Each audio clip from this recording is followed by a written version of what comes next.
Okay. So I'm still not used to this YouTube thing. And so if y'all are interested in what I was talking about before, just go to the Facebook page, facebook.com/trauma survivors. Boom. Like and follow if you're interested in this epic tale of one boring woman's life. All right. So, anyways, I showed you guys a couple of pictures in the YouTube thing. So now I'm going to just go through this album, and maybe this will make me feel less alone. And maybe it will help me come up with ideas on how to perfect and write my book and get the outline going. So, first thing, oh, fuck a duck, a monkey. Hold on a second. And yes, that's how I swear most of the time now. Ow! Ouch. Ouch. I cannot wait until this cyst is out of me. I can tell you that right now. Okay. We good? I think we good. Oh, ooh, candy. I should not be eating this stuff. Hey, come back here. Because it's so bad for my blood sugar, but I'm addicted and we're all going to die anyway, right? Me, probably a hell of a lot younger than others, but okay.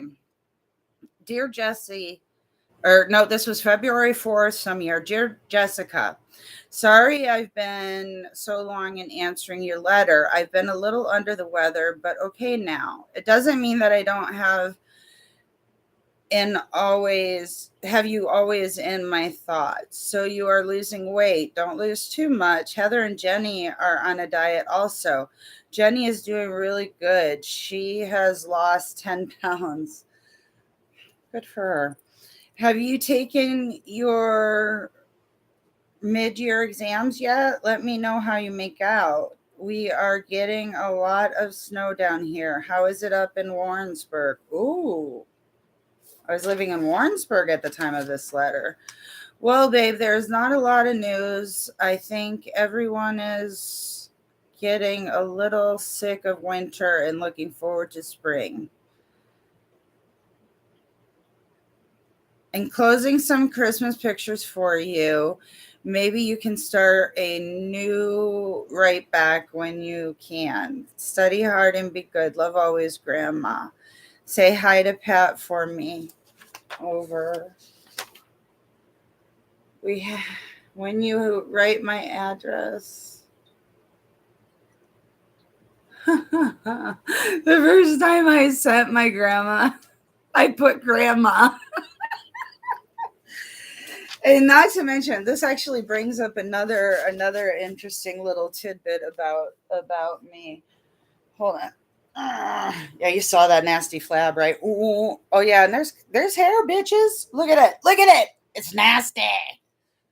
But I use the epilady, and so then I just rip it out, and oh, fuck, that hurts. Okay, so anyways.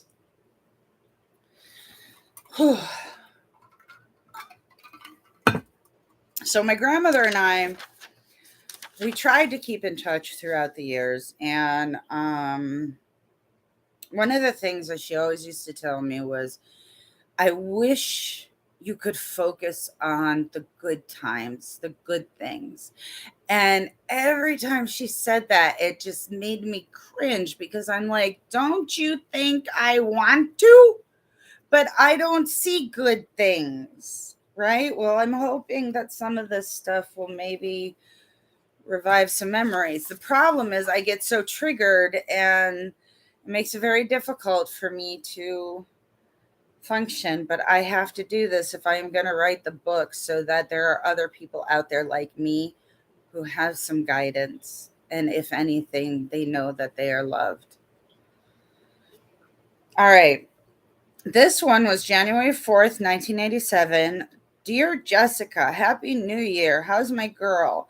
Do you like my writing paper? It is a Christmas present from Heather. She did it all by hand. It was good to talk to you Christmas and hear that you had a happy one. Lucky little girl to get new stereo. Thanks to Mom. I'm happy for you. we had a fun Christmas. All the kids were here, no relationship to any of them. I made chili and cornbread and Christmas cake. And I'll tell you something, out of all the years of my grandmother's life, I think it were these moments that she treasured the most. Because I asked her years ago, I said, "Are you happy?" And she said, "Honey, I haven't been happy since your grandmother or grandfather died. He died the year I was born." But I don't know what it is about those guys. They're able to hold things in, repress things. I don't know. I'm not. I'm blaming my biological father. Thanks. At least you got me through it, even though, you're a jackass. All right. So it was good to talk to you, Christmas, and hear that you had a happy one. Lucky you, little girl, to get a new stereo. Yay. I'm happy for you. We had a fun Christmas. All the kids were here. I made chili and cornbread and Christmas cake. Heather will probably write to you and tell you all the presents they got. Growing up, my cousins all were taken care of and they were given Christmases and they were able to spend them with my grandmother and their family. And I was left out in the cold. So was Eileen. My cousins always got really great gifts and I didn't. And as a kid, that sucks. So Santa Claus was good to everyone. The best present is the one that Uncle John gave them. He is taking them all to Disney World at the end of the month. They are all excited. You will have to write and tell me all about your Christmas. Did you have any snow out there? We don't have any. Well, just a little dusting. I wish we did have. It's much prettier snow on the ground. Do you remember Vicky? I saw her the other day and she sends you her love and hopes you are happy. Do you know she still carries a picture of you in her wallet, one when you were 6 years old? She is a very sweet lady. I love her. She also gave me a big Christmas hug and said to pass it on to you. Here it is. I know I don't remember her, but how kind is that? You sure do make an impression on folks. You must be back to school by now. So, how are you doing? Don't spend too much time with your stereo and forget to study. Well, sweets, I want to get this letter in the mail, so I'll close off. Keep smiling. Be happy. Don't worry. And remember, I love you very much, your grandmother. P.S. Give my love to Elaine and Greg. This is when I was in that bad adoption. Holy fuck. And so she enclosed some pictures, and this is her pretty writing. I'm going to have so much fun skewering Greg and Elaine Fitchuk. I know it's wrong, but fuck that. I've been through enough. I deserve a little revenge. And dragging that motherfucker's name through the mud with legal documentation that supports everything. Come at me, bitch. Come on. By the way, motherfucker, I have always written better than you. You're a hack. You're pathetic. You're a narcissistic piece of shit. Greg Fedchuk of wherever the fuck you live in New York now.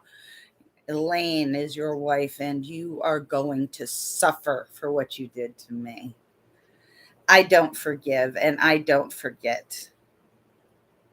Unless I'm smoking a shitload of weed. December 20th. Hey, babe, just a quick note to give you Uncle Bob's address. Oh, this had to be a long time ago. Uncle Bob, UB, we called him.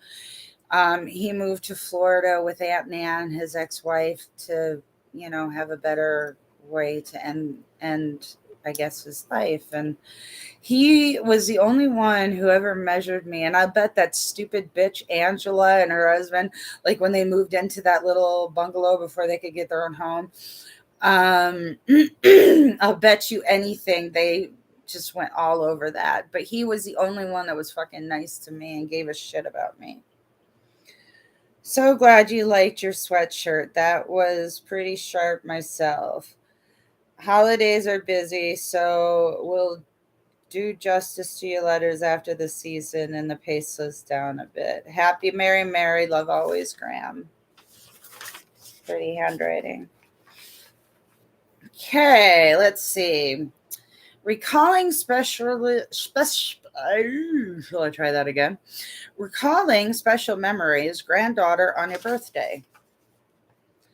Loved you, dear, when you were small and making memories, doing things we all recall of special times like these. Love you now and always will, because the whole year through your family finds more reasons still for always loving you. Have a very happy birthday. Love, hugs, and kisses. Always, Grandma. My family didn't give a shit about me. They thought they were better than me and my siblings. This is a picture of one of my little cousins. This one here, Christopher, skateboarding in the fog in Glens Falls, New York, or Queensbury, wherever they were living. Queensbury. What a groovy kid. I never got to know him. Okay, here's what this is back in the days when people used to send shit through email, and like it would get really annoying because there'd be all this, this stuff, sending it through me email. It's like, please, can I work? Do I have to read this? Okay, so anyways, as I adjust myself and find my little smoker. Hello, darling. Come to mommy. Come on, baby. All right. By the way, this has been one of the shittiest days. I'll tell you what. But let's move forward. Okay. March the Miserable. These things were so fun. Now it's like they post it on the social media, but back then, email. March the Miserable. At 8 o'clock Friday morning, a New Yorker went out for the newspaper. It was snowing. An hour later, the same New Yorker made a quick run to the supermarket. There was no precipitation of any kind. 20 minutes later, having been to the store and back, the New Yorker left for work.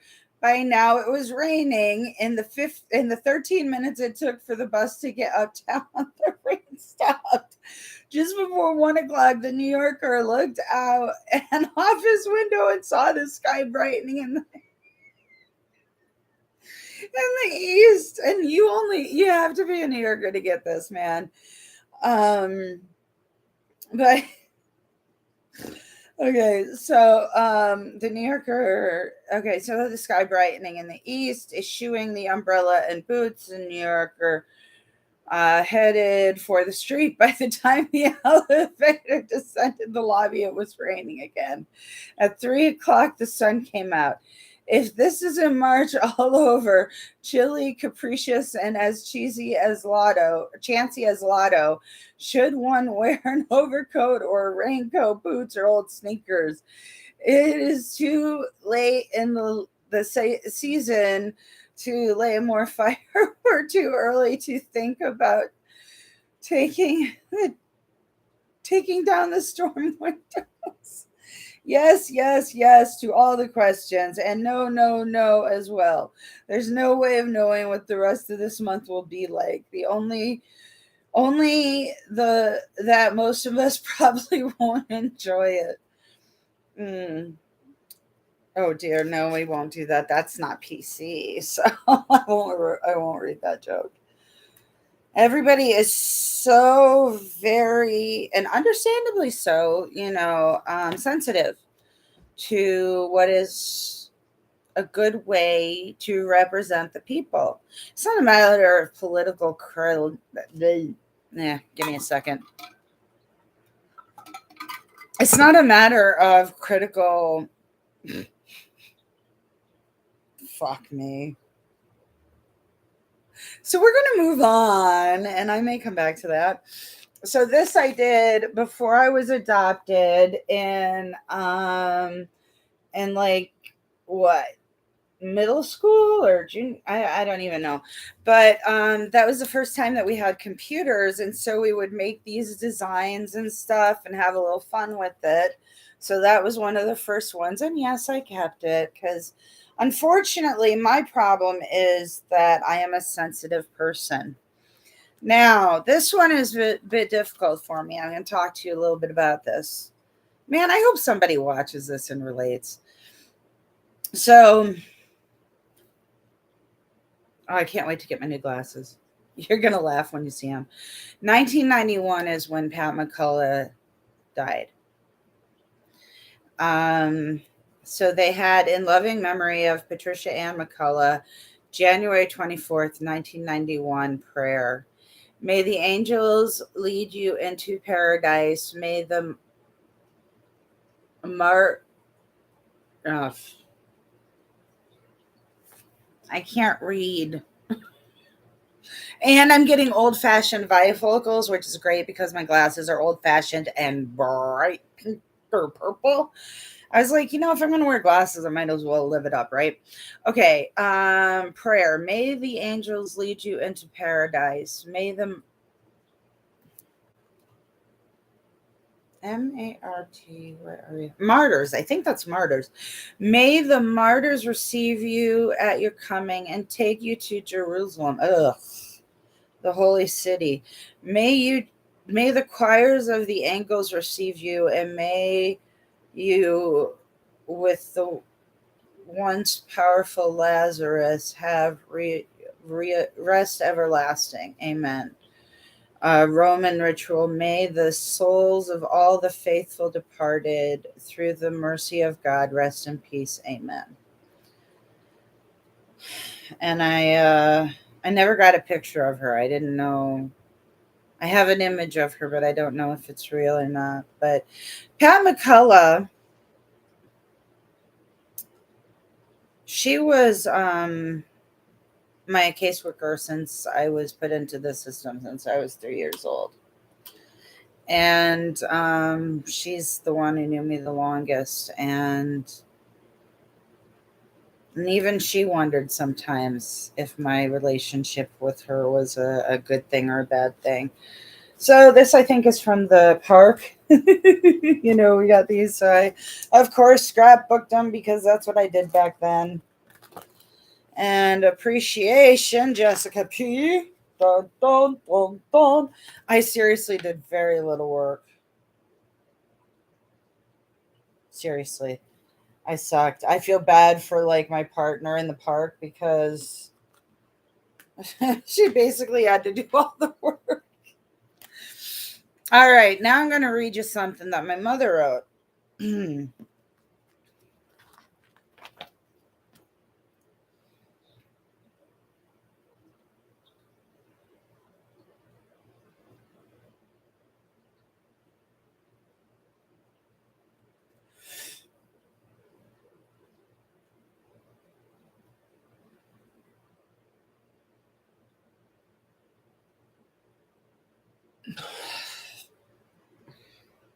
I can do this. Okay, so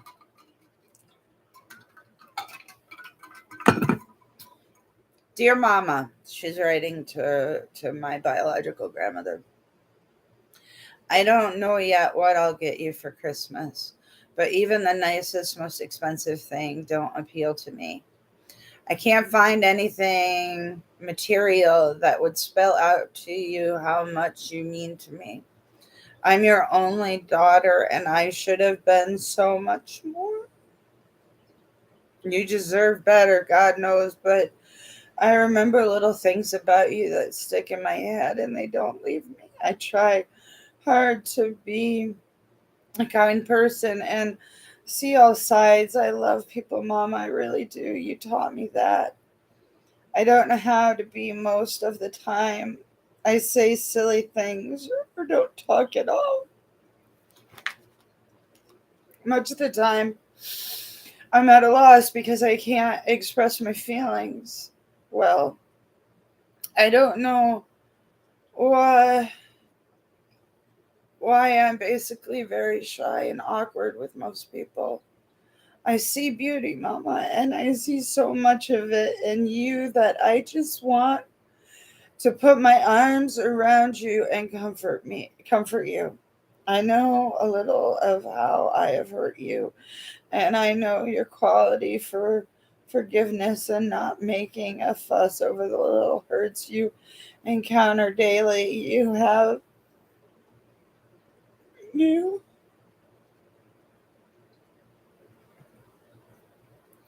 you're a brave and kind person, and I love you so much. God knows I do. Please forgive me for being me. I've said that to my mom. I keep on trying because you do keep on, Mama. I need you and love you very much. Your daughter, Eileen. But she didn't fucking keep fighting.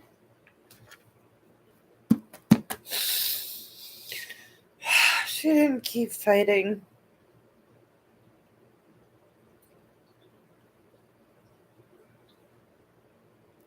The last words I spoke to her were incoherent tears. The last words that my grandmother spoke to her were yelling at her for making me cry. That night, Christmas Eve, she went and took her own life, jumped off into the falls, the Hudson River Falls. Wasn't found until March.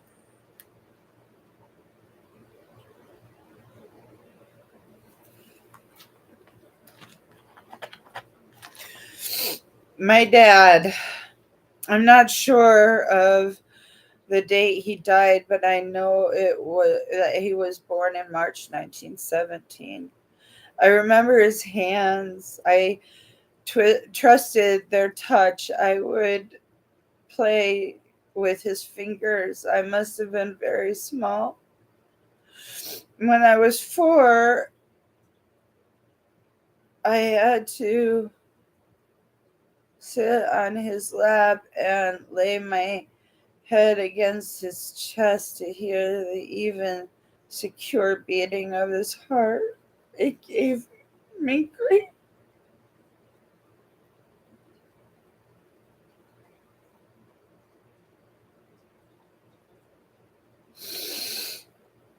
It gave me great comfort.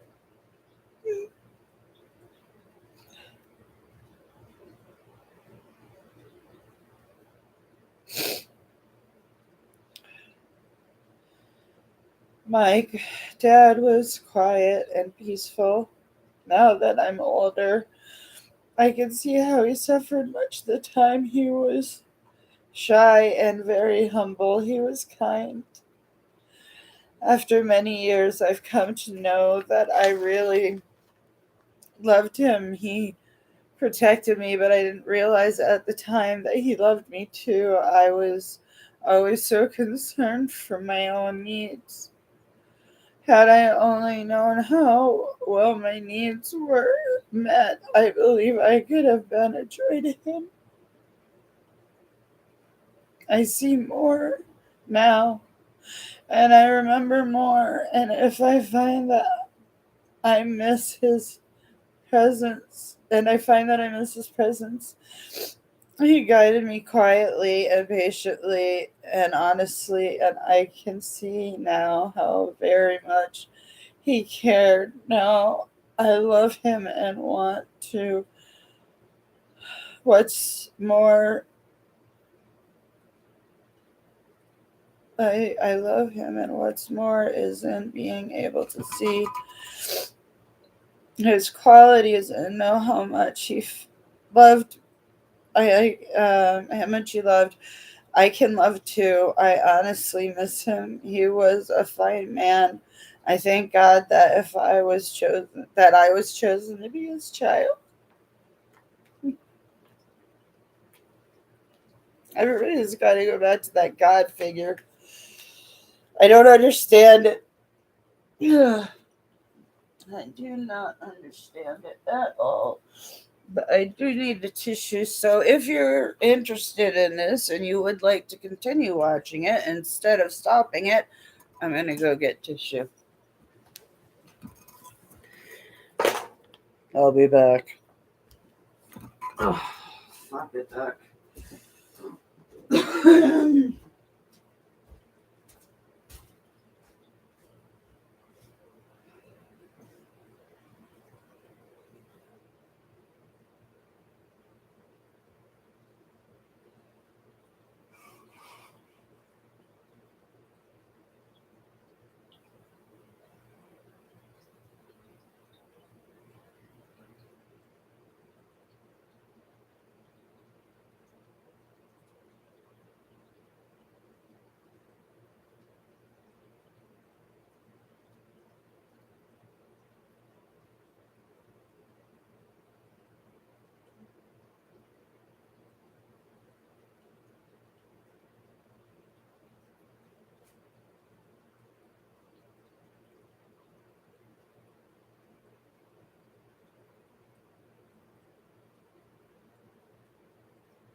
Oh fuck, I'm on this. I forgot. See, this is one of the lovely things of having PTSD, CPTSD, MDD, attachment disorder, and whatever else the fuck I have. I forget a lot of shit like all the time. And I'm excited because I've decided I am going to meet my brother this coming weekend. How crazy is that shit, right? I hope he likes me. Where did I put my goddamn smoke? Why is this happening? Why? The fuck, man? Where did I put it?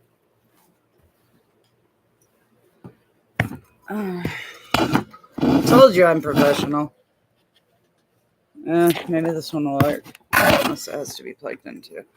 Okay, so let's get back to it, shall we? Thanks for waiting if you waited. And if you didn't, then it doesn't matter. Okay, so these are in her own in her own handwriting. This was a religious thing that she apparently.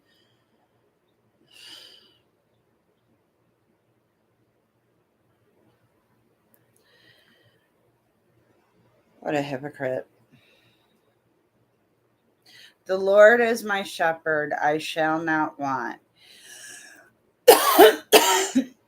He maketh me to lie down in green pastures. He leadeth me beside the still waters. He resurrected my soul. He leadeth me in the paths of righteousness for his name's sake. Yea, though I walk through the valley of the shadows of death, I will fear no evil. For thou art with me, thy rod and thy staff they comfort me. Throw a table before me in the present. Okay, yeah, I have no idea what that's about. Anyways, she was a religious fanatic, so Ernest Alden, and don't quote me on this, but a cousin told me that he may have molested my biological mother. I hope that's not true. Ernest Alden said he will remember his sister for the most small things, her love of art and her children. She wasn't a serious artist, but she loved drawing, and she gave birth to six beautiful kids, and we all loved her. They basically used her as a brood male. Did I mention she killed herself before she was 30? Okay? She had six fucking kids before she was 30.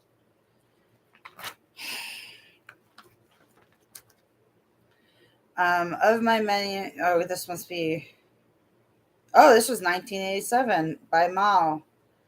That's what she was called, Molly.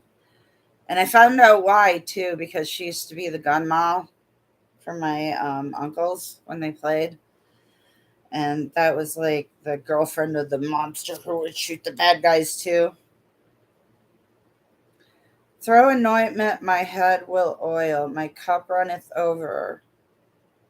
Surely goodness and mercy shall follow me all the days of my life, and I shall dwell within the house of the Lord forever. Forever. December 1987. She died the year later. You know what's interesting to me is how people go to religion. No offense to anyone who's got religion, because look, as far as I'm concerned, nobody knows shit. You can say you know, but you don't know, motherfucker, because you ain't dead. Okay. And it's not until each and every one of us goes through that experience, we either know nothing or we know the next step. Okay. But that doesn't mean that life is not worth fighting for and not worth living. I just have to figure out a way to do it because it's really, really, really, did I mention really hard? All right, let's take a look at this. Let's see. Da, da, da. Okay, so this is just from the commissioner back then. Wonder if he's still alive. He's got to remember my name. You know, my files were like way bigger than any other files that they had seen. I mean, I have proof. Why can't I, like, take the government to war or something? Not war, but like court. Okay, so this is the day that my mother was found. It was March 13th, 1988. It was a Sunday. Home newspaper of the Adirondack region. Yeah. Hold on. Okay. Body recovered from Hudson River. Hudson Falls. The badly decomposed body of an unidentified woman was found floating in the Hudson River late Saturday afternoon. Two youths who were fishing said they discovered the body at 3 p.m. Saturday in the water near a cove behind an abandoned mill. The mill is located about 150 yards west of the intersection of Spring and River Roads. Kenneth Bennett, 18 of 12, blah, blah, don't need to know that. Friend Sean Elm, 16, were walking around the end of the mill when they noticed the body. I thought was a mannequin floating in the water. Then I looked real close and saw teeth and features. Bennett said he and Elms then ran up the embankment to Hank and Ann's laundromat on River Road and called police using the 911 emergency line. Bennett said the body was fully clothed and he noticed what looked like blood stains throughout the stomach area. He said the woman appeared to be about 17 years old. I suppose water will do that to you. Six police officers removed the body from the water about 3:45 p.m. Saturday and carried it from the river's edge in a metal casket to a waiting funeral home. Her body was taken to Glens Falls for examination and identification. Hudson Falls Police Department investigator Murphy said that based on visual examination, it appeared the body had been in the water at least several months.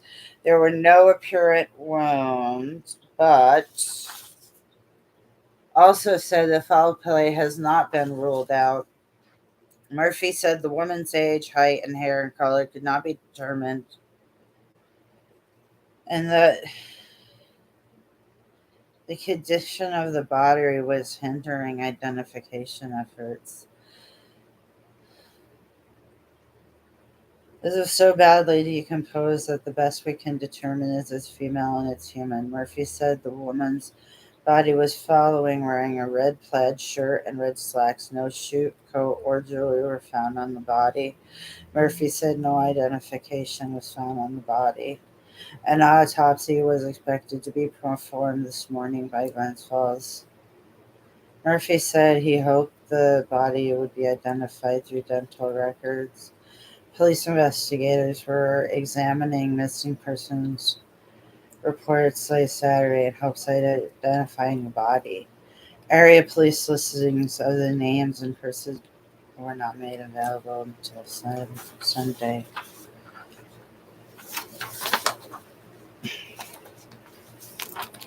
So basically,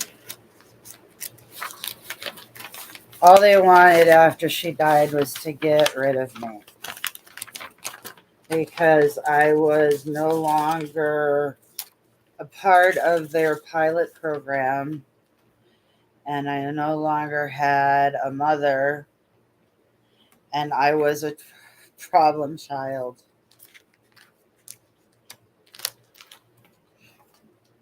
Body identified as missing Queensbury woman.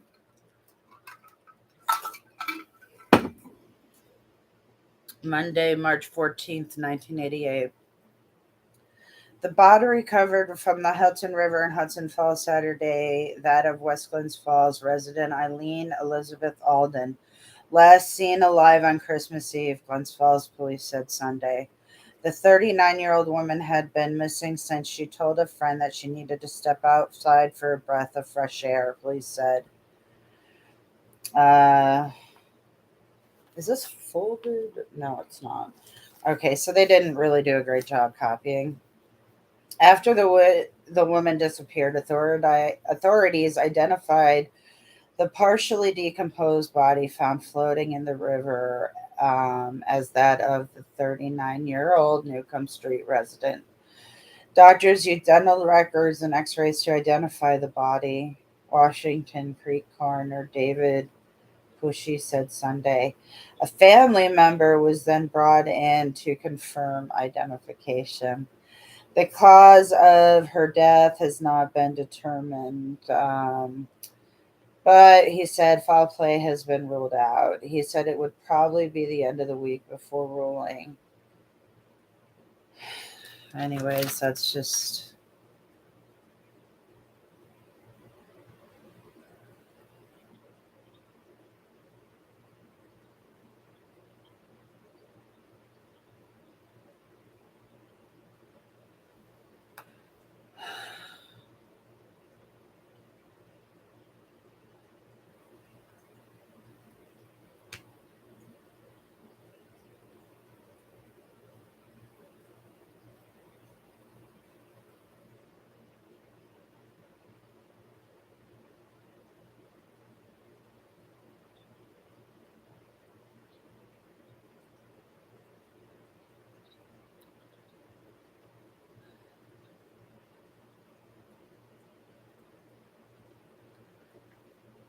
Okay, enough of that. We know she's dead, and it's a tragic story. I don't think I need to really go through all this today. I have her certificate of death here.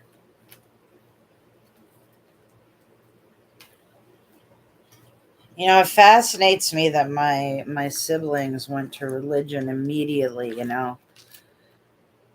They became these fanatics just like her.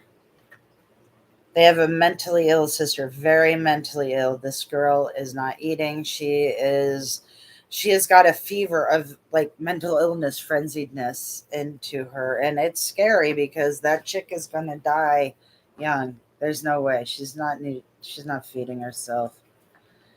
Um so here's what a doctor's note says. This is a discharge from Glens Falls Hospital. Alden Eileen and Dr. Faruqi. This 36-year-old white divorced female was admitted to the mental health unit on April 20th, 1987 for marked deterioration in her behavior. She had been keeping her daughter locked in the apartment and not allowing her to go outside. She had no food in the house, and the daughter had complained to a neighbor that she was not feeding them. She allegedly pushed some children off their bicycles. According to her daughter, she had allegedly been urinating throughout the apartment in front of the daughter. Mental health associates inspected the apartment and found it to be in shambles. This patient has had several hospitalizations to the mental health unit over the last 10 years. She was last in the mental health unit in November 1986. She was last seen in outpatient clinic on March 19th, 1987,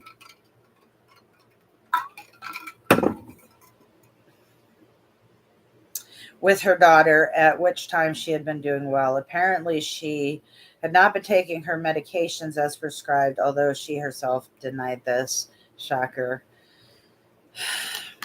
During examination, the patient was somewhat loud and anxious. She was pacing, staring at the wall. There was some paucity in verbal response. She was delusional. She stated that she took her bicycle away from the child because children should not ride bikes.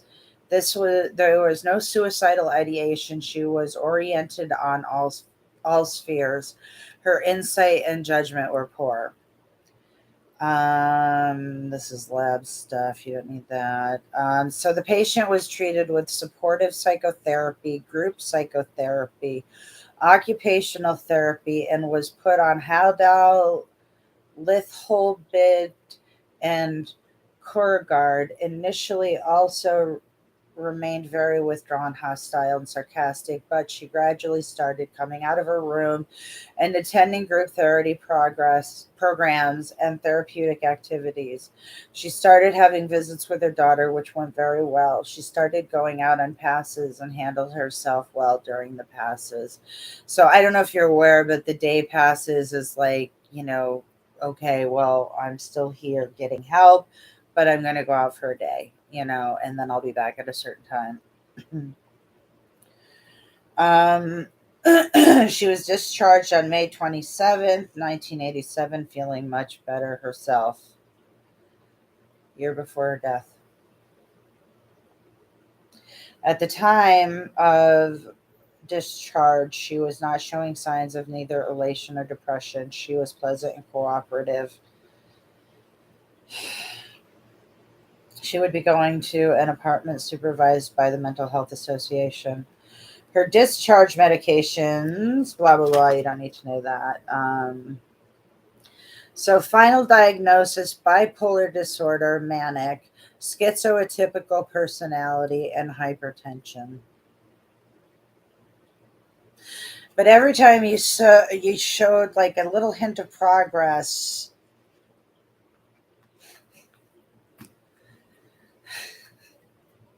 they forget, they ignore the pain.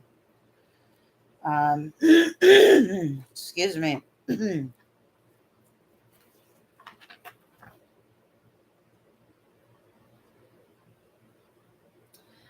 Okay, so this is April 25th, 19. Oh, wait, no. It was 4/24/1980. Jessica Alden's caseworker. I am leaving the mental health unit of the Glensville Hospital today, where I have been on. Oh, this is to Jessica, her caseworker. Okay, this is my mom writing this. I am leaving the mental health unit.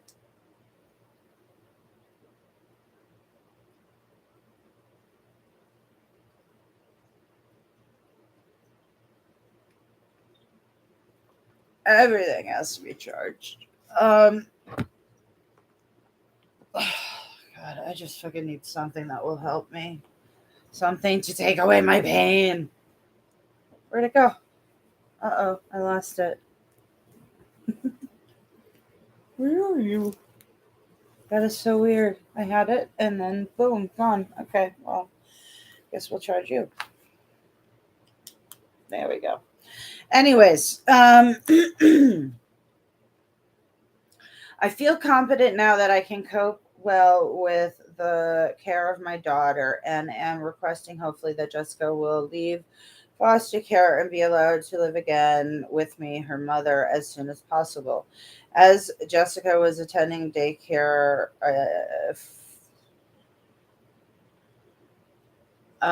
you moved her into foster care. I would request again that she may attend the same daycare.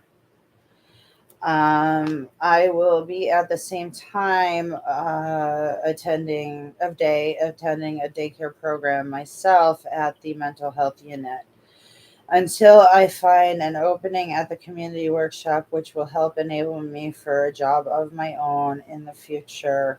In any case, the hours here will also coincide with the hours in which Jessica will spend in daycare. Thank you so much for the kindness you have shown concerning my daughter and myself at a very needy time. Sincerely, Eileen Hazlitt. She was still using that. But it's interesting because my birth certificate had been changed. They had to change it. It's been changed a lot, but they had to change it because um, Bruce wasn't my father, and so apparently any number of men, and she fucked Chris Russo. And there you go. And here's the certificate, the original certificate of my birth, which they should have just taken me away from her right then and there. Let's see. Is there anything else in here that I want to talk about or share?